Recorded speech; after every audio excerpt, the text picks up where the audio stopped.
vídeo de hoje é um publi editorial. Olá, bom, hoje então a gente conversa um pouquinho sobre o Sodoma, do Ronaldo de Medeiros e Albuquerque. Este aqui é um livro de contos eróticos, portanto sim, este aqui é um vídeo com conteúdo adulto, certo? Pois muito bem. O Ronaldo não é um autor iniciante, ele já tem outros 2 livros de contos, também publicados pela mesma editora, 7 Letras. E este aqui então é seu livro mais recente, foi lançado em meados deste ano mesmo, né, em 2019. E como eu disse a vocês no início desse vídeo, este aqui é um livro de contos eróticos. Inclusive eu passei bastante tempo tentando entender essa figura aqui da capa do livro.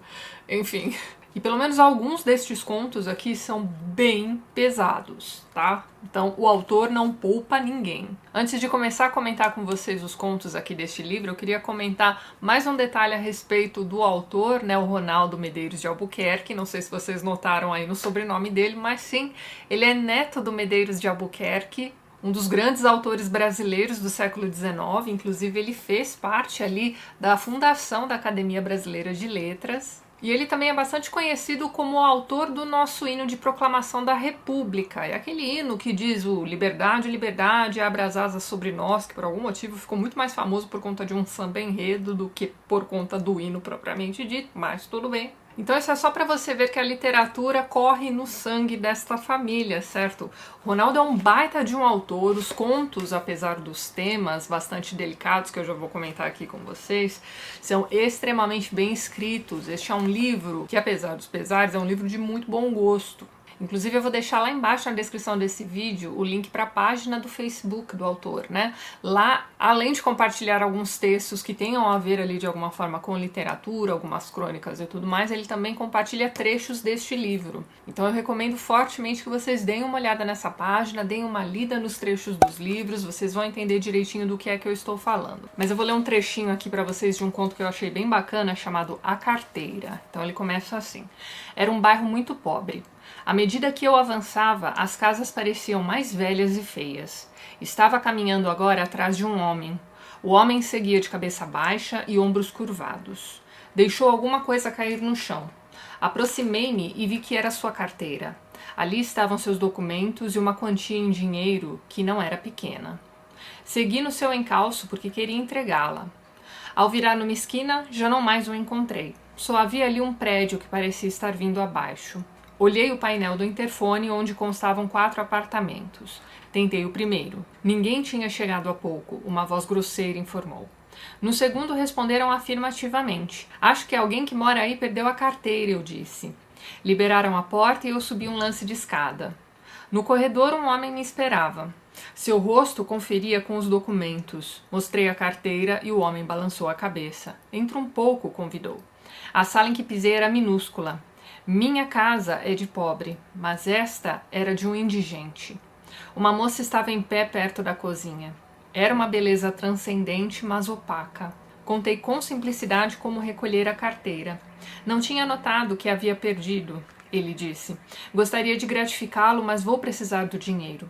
Minha mãe está muito doente e eu tenho que comprar os remédios. Se eu tivesse perdido a carteira, não sei como seria. Seu jeito humilde me desconcertou. Não se preocupe, senti-me obrigado a dizer. Em nenhum momento pensei em dinheiro. Espera um instante, por favor, o homem falou e ele e a moça saíram da sala. O que vai acontecer depois é o seguinte: essa moça vai voltar e ela vai se oferecer a ele como forma de pagamento, né, por esse favor, né, de ter devolvido a carteira ao pai. E olha que interessante, aqui no finalzinho, né, logo depois do término do conto, você tem uma nota dizendo o seguinte, ó, sugerido por um episódio de O Idiota, de Fyodor Dostoiévski. Então este aqui é um livro em que fica bastante claro aqui diversas das referências que o autor utilizou. Então, além de Dostoiévski, percebe-se também, conforme a leitura dos contos vai correndo, que existe aqui também a presença, digamos assim, de um Lolita de Nabokov. Inclusive tem um conto aqui que me lembrou demais Lolita, intitulado Uma Ínfima Criatura. Então você vai ter aqui a situação de uma filha muito jovenzinha, de uma funcionária deste homem, enfim. conforme a leitura vai correndo, fica bastante clara que é a presença, né, de Lolita. A gente tem aqui também alguma coisa de Jorge Bataille, e eu me refiro ao romance dele intitulado História do Olho, que é um livro pesadíssimo também, um livro de memórias do Jorge Bataille, inclusive, se vocês não leram, leiam. É um livro fininho, também tem menos de 100 páginas, dependendo da edição que você pegar, mas enfim. Só lembrando que Jorge Bataille também tem um livro excelente sobre erotismo. Você tem aqui também alguns momentos que vão te lembrar ali de algo que a Hilda Hilst tenha escrito, principalmente ali o Diário de Lori Lambe. Você tem aqui também alguma coisa de Dalton Trevisan e seu Vampiro de Curitiba, mas pelo menos pelo meu ponto de vista, né, por essa primeira leitura aqui dos contos do Ronaldo, eu percebi também muita coisa de Nelson Rodrigues, principalmente no que tange a questão de denúncia da hipocrisia e do falso moralismo por meio do erotismo nessas histórias. Então aqui você vai ter histórias que vão acontecer em diversas camadas da sociedade, entendeu? Então você tem ali desde, né, um patrão se aproveitando da filha da empregada, você tem ali também uma família muito rica ali, composta pelo pai, a mãe e o filho, e o pai abusa desse filho constantemente, criando ali um trauma nessa criança. Conforme ele vai crescendo, o conto é bastante longo e você vai acompanhando, né, o amadurecimento dessa criança, você vai vendo o mal que aquele pai fez a ele, e é bastante assustador, né, acompanhar o desenvolvimento dessa criança. Você tem aqui também um conto sobre bestialidade, por exemplo, então não é um livro que vai agradar a todo mundo, é um livro que vai incomodar bastante o leitor, viu? Mesmo para quem já está acostumado aí com literatura erótica ou até mesmo pornográfica, vai ler isso aqui e vai, né? Tem muito de Henry Miller também, né? Aqui no canal a gente já conversou sobre o Trópico de Câncer e o Trópico de Capricórnio. Então veja bem, o autor vai tratar aqui nesse livro daquele triângulo, né? O sexo, a violência e a morte. Então diversos desses contos aqui, essa sexualidade exacerbada vai levar à morte de alguns desses personagens. Então, só para retomar aqui um pouquinho dos temas, né, tratados aqui nesse livro, além do incesto, você tem também bestialidade, você tem também estupro de incapaz. Então tem uma história aqui também bem cabeluda de uma moça que resolve iniciar sexualmente 2 garotos, e essa história não vai acabar nada bem. Você tem aqui provavelmente o conto que mais me chocou aqui, eu não vou nem comentar nada sobre ele, quem for ler este livro, depois volta aqui e me conta o que vocês acharam dele. O conto se chama A Mulher do Pistoleiro. É um conto curtinho, né, de 1,5 páginas, né, nem isso, um pouquinho mais de 1 página, e é chocante. Mas veja bem, não há gratuidade na sexualidade colocada aqui neste livro. As coisas não estão aqui simplesmente para te chocar. Então aqui você não vai encontrar o choque pelo choque. Esta sexualidade não está sendo tratada aqui como contos eróticos simplesmente para te mostrar para que você enxergue alguma coisa com os olhos de um voyeur. Como eu disse a vocês, tem alguma coisa aqui de crítica à hipocrisia mesmo, né? Só lembrando lá A Vida Como Ela É, do Nelson Rodrigues. Então, além desse algo de denúncia do falso moralismo, você vai encontrar aqui também algo da própria Lori Lambe e da Hilda Hilst, que tem aquela coisa de ser a criança que se prostitui para poder comprar os produtos vendidos pela Xuxa. Você tem algo também do estupro coletivo contido no Vampiro de Curitiba, do Dalton Trevisan. Então você tem algo aqui neste livro que tira as vendas, né, dos seus olhos e faz com que você enxergue esse submundo. E veja bem, esse submundo não tem nada a ver com classes sociais. A humanidade é a lama mesmo, não importa em que classe social você transite, né, em que camada você esteja localizado, enfim. O interessante aqui na escrita desse autor, eu já comentei com vocês que este aqui é um livro extremamente bem escrito, é um livro de bom gosto, apesar de tudo isso que eu contei pra vocês, é um livro de bom gosto. Confiram lá os trechos na página do Facebook do autor, que eu vou deixar lá embaixo, mas então, o interessante aqui é que o Ronaldo consegue transitar nessas camadas conforme ele vai contando essas histórias pra gente. Então existem contos em que a linguagem é bastante rebuscada, bastante trabalhada, existem contos que vão primar mais pela oralidade. Tem um conto aqui, inclusive, que tem uma cara de peça de teatro, que é ali A Estratégia da Flor Carnívora. Então você tem um título bonito, né? Enfim, você tem ali os nomes dos personagens, né, e as falas deles aqui do lado. Então os diálogos no livro acabam ficando bastante verossímeis, né? Você vê que a linguagem é uma linguagem que aquelas pessoas usariam naquelas situações.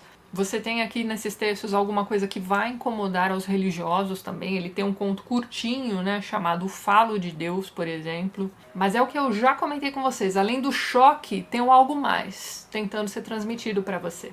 Esses choques não são gratuitos. Você tem ali, por exemplo, na página 31, um conto oriental. Então a linguagem que ele utilizou para escrever esse microconto também lembra bastante esses contos orientais que a gente lê por aí. Então veja bem, olha só. Sua beleza era inigualável. Aos 15 anos, a jovem oriental foi comprada aos pais por um industrial. O industrial era um homem paciente. Por todo um ano preparou-se para o amor e só então se tornaram amantes. Certo dia, ela contava 20 anos, avisaram-lhe que ela compartilhava seu leito com outro homem, um homem de confiança do industrial. O industrial titubeou, mandou que o eliminassem. O industrial mostrou à amante o relógio do outro homem. Ela contemplou seu rosto, compreendendo a imensidão do poder que tinha. Entregou seu corpo como jamais antes fizera. Por 3 dias as portas do quarto ficaram cerradas. Outro dia se anunciou. Do céu caíam punhais como gotas de chuva. Ela baixou o pescoço e pediu que ele a degolasse. Então isso eu achei muito interessante. Dentro deste livro de contos você consegue perceber a versatilidade aqui do autor. E ele encerra essa coletânea também com um dos contos mais interessantes do livro, que se chama O Anjo da Depravação. Aqui você tem a história de uma prostituta, né, que um belo dia está andando pela rua e, enfim, acontece isso aqui, veja bem. Maria Condá desceu do ônibus na pequena cidade. Caminhava por uma praça quando uma menina começou a gritar: Santa, Santa, Santa! A menina, depois soube, tinha fama de vidente e as pessoas acorreram. Aproximavam-se de Maria Condá respeitosamente com os olhos baixos. As pessoas prosternaram-se a seus pés, implorando por uma bênção. Maria Condá livrou-se dos sapatos e os homens e mulheres puseram-se a beijar seus delicados pés. E essa história vai se desenvolvendo a partir daí. Olha, tem alguns textos muito interessantes, alguns que realmente vão chocar e que vão ser bem difíceis de se ler, mas enfim. Literatura erótica ou a literatura que, né, se debruça sobre esses temas mais delicados, digamos assim, né? A boa literatura que se debruça sobre, sei lá, pedofilia, como é o caso de Lolita, depravação sexual, como é o caso, sei lá, de Marquês de Sade, por aí vai. É isso que acontece, né? São grandes livros que incomodam muito o leitor. Então deixo aqui essa baita dica para vocês. Vou deixar todos os links lá embaixo na descrição desse vídeo, onde vocês podem entrar em contato com o autor através de sua página no Facebook, e também o link para onde vocês podem encontrar o Sodoma, certo? Deixo aqui essa forte recomendação e vejo vocês nos próximos vídeos do canal. Um beijo grande e até mais!